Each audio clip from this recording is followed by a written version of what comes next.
ओघड़ी है। मृत्यु लोक का देव अधिदेव महादेव है, इस भूमंडल का निवास करने वाला है वो। इसको तुम पूछो ना पूछो, इसको जल चढ़ाया ना चढ़ाया, इसका स्मरण करा ना करा, पर साधेगा यही। परिवार वाले आग लगा कर आ जाएंगे, अकेले रहोगे, अग्नि में जलते रहोगे। तुम देखना मुर्दे को, जल रहा है, अकेला पड़ा है, सब चले गए।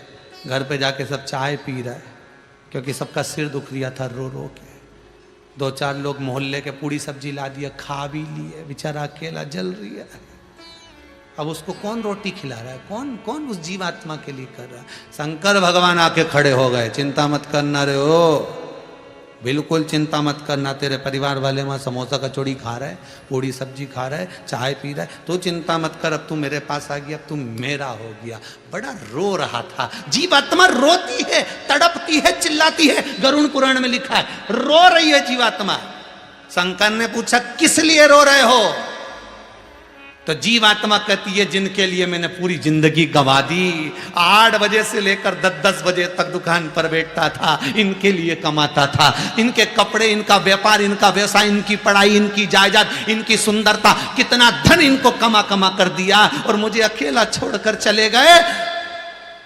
शंकर भगवान बोले, तेरा तेरा दिन याद करे, क्यों रे मन सुमीरन क्यों नहीं करे। तेरे को केवल 13 दिन तक याद करेंगे, उसके बाद भूल जाएंगे। शंकर कहते हैं अब मेरे पास हो गया, आ गया, अब मेरा होकर रहना, किसी का नहीं। अब तू मेरा है और मेरे पास रहे, मैं हूं तेरा। शिव कहते हैं जब तन में उठेगी ज्वाला, कोई पास न आने वाला, भक्तों की सुन के पुकार रे, तू नंदी लेकर आ जा।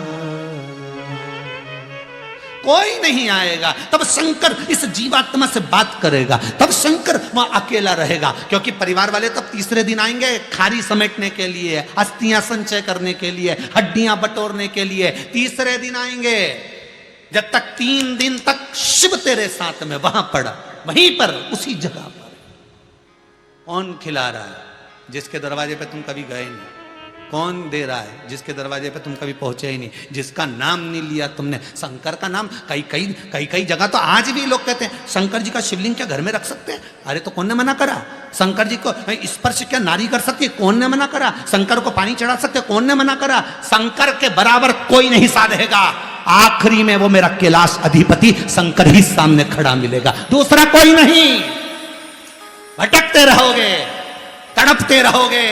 परिवार वाले, गरुड़ पुराण कहती है जीवात्मा जब अंतिम समय में आग लगती है, आत्मा रोती है। शिव और पार्वती, माता और पिता, उसको हृदय से लगाकर कहते हैं मत रो। ये परिवार वाले तो लुटे रहे हैं, चोटते। दिए जाओ, दिए जाओ, दिए जाओ, जब तक अच्छे लगेंगे।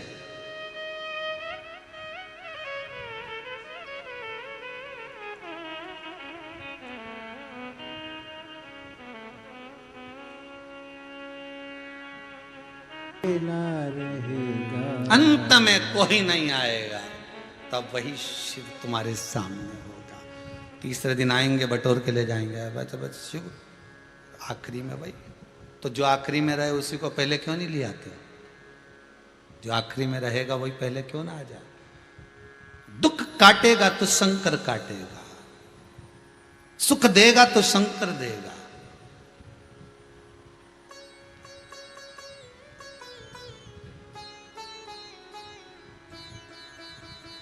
वो देता है, उसकी यहां कमी नहीं। उसके दरवाजे पर पहुंचो। जब लॉकडाउन खुल जाए तब कुबेरेश्वर धाम आओ, मना नहीं है। भले शंकर नहीं बैठा अभी, पर भूमि वही है। इस भूमि का प्रमाण है 3 महीने में, हर 3 महीने में बुला ही लेता है। कैसे भी तुम्हारी मुराद पूर्ण हो फिर बुला लेगा, फिर कुछ अच्छा हुआ फिर बुला ले, फिर कुछ हुआ फिर बुला ले। कैसे?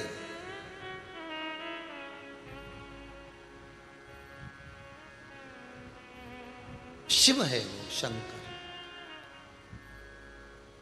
बहुत सुंदर संबंध बनाओ, मना नहीं, पर थोड़े थोड़े रिश्तेदारी बनाओ, थोड़ी, कहीं कहीं ज्यादा नहीं। हमको सब, हम तो बहुत कम वाले हैं, क्योंकि शंकर भगवान का परिवार हमारा अपना है, इसके सिवा हम कहाँ जाएं, किससे कहें।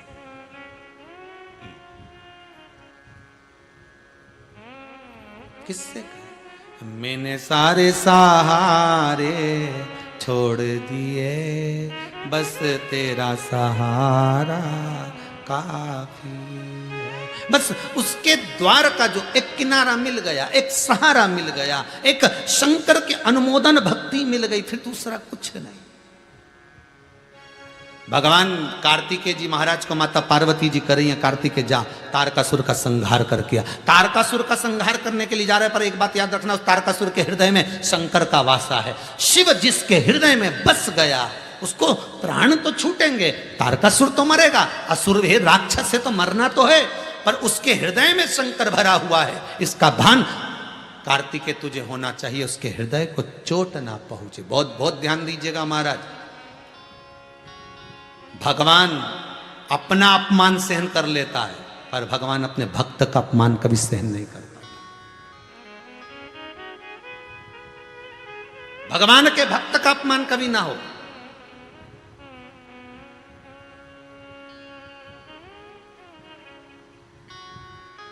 शंकर जी के मंदिर में आप पूजन करने जा रहे हो, तो आप कभी भी अपने आप को मत समझना कि मैं बहुत बड़ा भगत हूं, और आपकी भक्ति के आगे दूसरे की भक्ति को कम मत दिखाना, कभी मत दिखाना।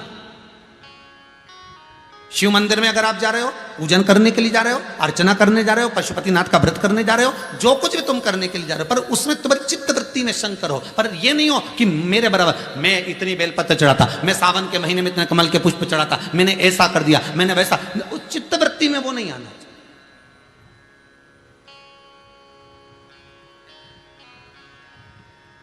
कार्तिकेय तारकासुर के हृदय में शिव बसा है। मां प्राण तो छूटेंगे, पर हृदय में तीर नहीं जाएगा। शंकर का होने के बाद दुख तो आएगा, पर मालूम नहीं पड़ पाएगा, ये पक्का है। तुम तो जपो श्री शिवाय नमस्तुभ्यम, श्री शिवाय नमस्तुभ्यम।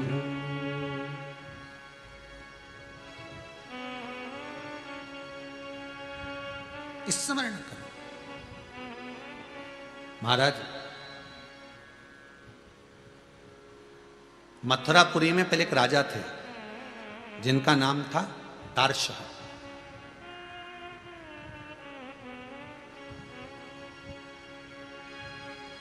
उनका विवाह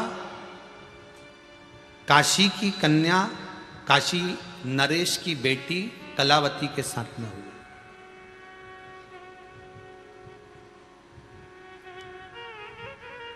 तारशाह जो मथुरा का राज्य जिसके पास में है, मथुरा का आधिपत्य जिसके पास में है,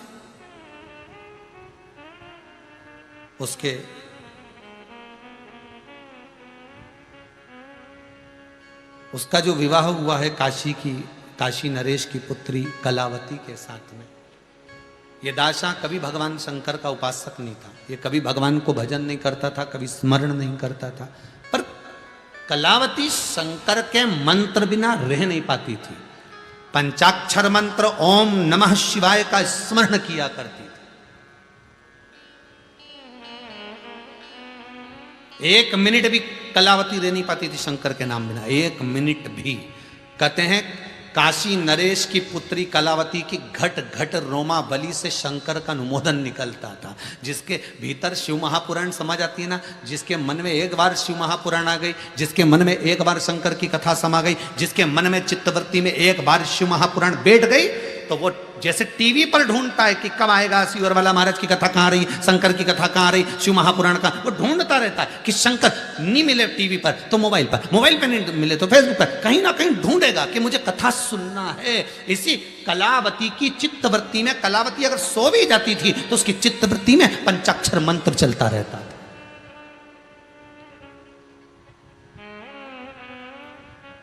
ओ क्यों डरे? माना के मैं पतित बहुत हूं। माना कि हम पतित हैं, बेकार हैं, कामी हैं, लोभी हैं, वासनावान हैं, तृष्णावान हैं, अहंकारी हैं, पर है तो तेरे, है तो तेरे।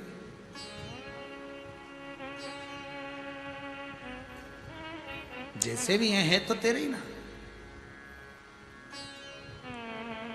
कलावती रोमावली से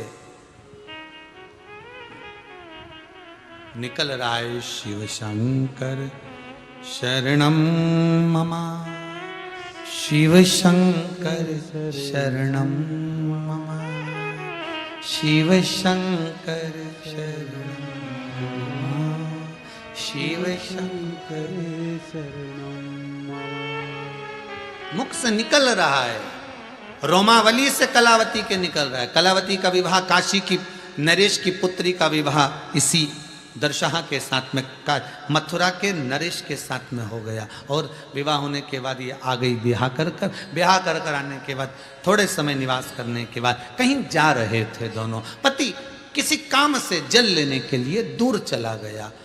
कलावती जिस मार्ग से निकल कर जा रही थी, उस मार्ग में किसी चार पथिकों ने कलावती को रोक लिया। स्कंद पुराण का यह चरित्र है। कौन सी पुराण का है? स्कंद पुराण। काशी खंड में इसको पढ़िएगा, जिसको निकालना हो पढ़ना हो तो पढ़ सकते हो। स्कंद पुराण का चरित्र काशी खंड में इसको स्मरण कर सकते हैं।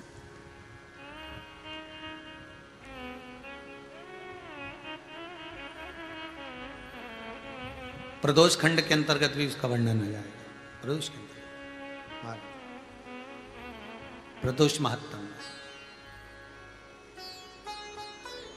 अब चार पथिकों ने रोक लिया। गलत विचार थे, गलत दृष्टि थी, गलत सोच थी। गलत विचार, गलत दृष्टि, गलत सोच। तुम किसी अच्छे व्यक्ति से लगे हुए हो, बहुत ध्यान देना महाराज। तुम किसी अच्छे व्यक्ति से लगे हो,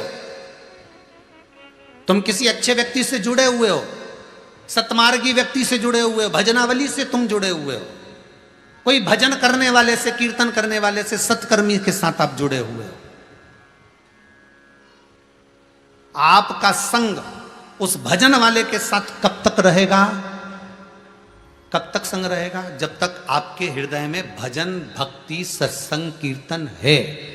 और जिस समय आपके हृदय में किसी दूसरे के प्रति पाप कर्म जागृत होने लगेगा, कहीं अहंकार, कहीं काम, कहीं लोभ, कहीं आसक्ति, कहीं वैश्यागमन, कहीं स्त्री गमन, कहीं पर स्त्री गमन, जब तुम्हारे भीतर कहीं ना कहीं दूसरे विचार आने लगेंगे, तो जो अच्छे व्यक्ति का संग तुम्हारा है, धीरे धीरे वो अपने आप छूटना चालू करवा देता है। परमात्मा आपको उससे दूर करते जाएगा। भगवान चाहता है कि अच्छे व्यक्ति का संग धीरे धीरे छोड़ दे, क्योंकि अब इसके भीतर कोई अन्य समा गया। इसके भीतर काम, लोभ, आसक्ति, तृष्णा, वासना, कहीं स्त्री, कहीं नारी, कहीं कन्या इसके हृदय चित्त में आ गई है। तो भगवान कहेगा इसको हटाओ यहां से, नहीं तो ये सबको डुबा देगा।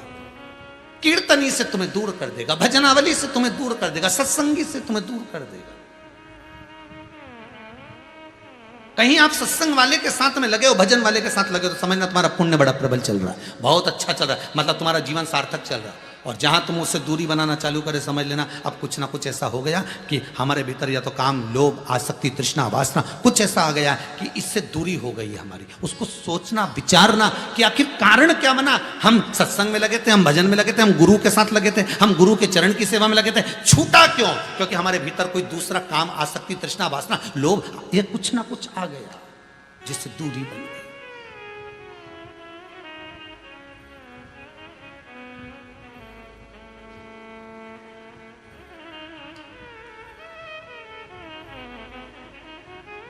महाराज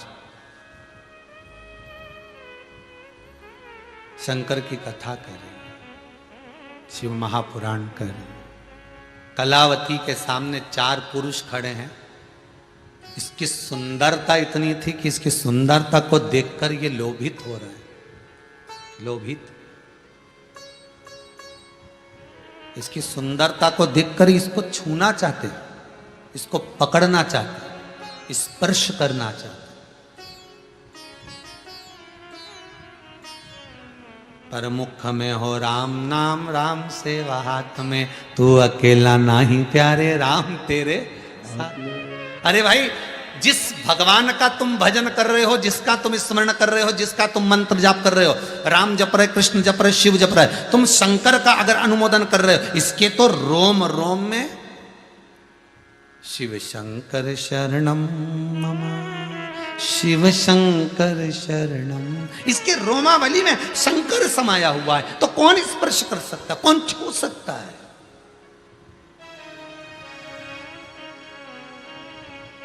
कौन छुए? बस चारों का स्पर्श करना हुआ, चारों का स्पर्श करना हुआ, उसको पकड़ना, और उसका स्पर्श किया और पूरा शरीर चारों का जल गया। अग्नि जैसी प्रकट हो गई, आग तपने लगी, अग्नि निकलने लगी, चारों भूमि पर गिर गए। इतने में कलावती का पति दार्श आया। दार्श ने, कलावती के पति ने आकर देखा तो ये चार पड़े हुए हैं। कलावती से पूछा, ये ऐसे चिल्ला रहे हैं, तड़फ रहे हैं जैसे इनके शरीर पर, पूरे शरीर पर छाले पड़ गए, पूरा शरीर काला पड़ने लगा।